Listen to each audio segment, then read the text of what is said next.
Welcome to Know Your Data, a podcast by the Irish Data Protection Commission. My name is Graham Doyle and I am the Head of Communications here at the DPC.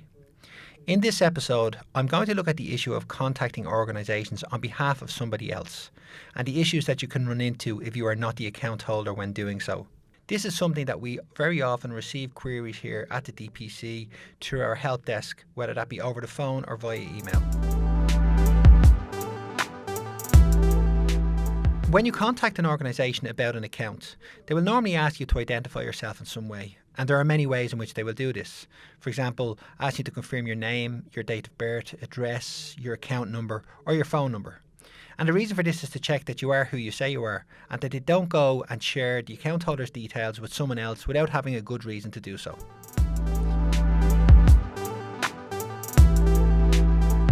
However, this can cause some issues when you're contacting an organisation on behalf of someone else, such as a family member, a friend, a client, or a patient. In these situations, you may be asked to provide additional proof that the person you are speaking on behalf of has given you permission to do so. You may even be told that the organisation will or can only speak with the account holder themselves. And this can also be an issue when you contact the organisation via email, letter, or a form online.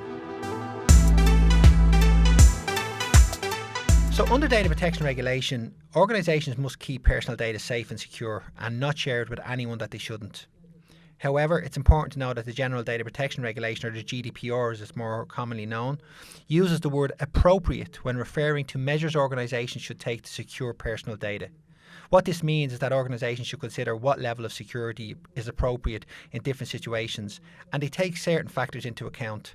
For example, the nature and sensitivity of the personal data concerned, the potential harm that could be caused if an individual's personal data is disclosed to the wrong person, and the likelihood that people may legitimately be speaking on behalf of an account holder. So organisations should also consider what action the caller is requesting. For example, are they asking for a bill to be reissued to the address listed on the account, which seems straightforward enough? Or are they requesting sensitive information or trying to close an account? They may not require the same level of security dependent on what the issue is at hand.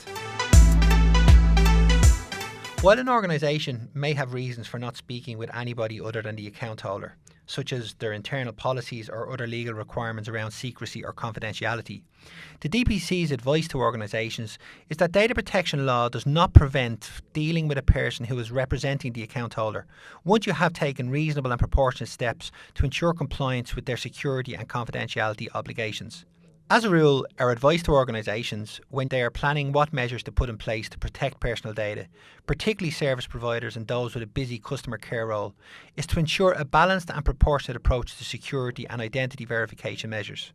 Organisations should put in place measures which provide both a high level of protection to individuals, but which also don't disproportionately disadvantage those who cannot easily engage with those measures and who may need someone to make contact on their behalf. For example, we have come across some organisations who introduce an additional question or two that only an account holder will know the answer to. And when they do receive that answer, it gives them the assurance that they require. You can find out more information on our website, www.dataprotection.ie, where we have a blog on contacting organisations on behalf of someone else, which is a recent case study, and that's up on our website now.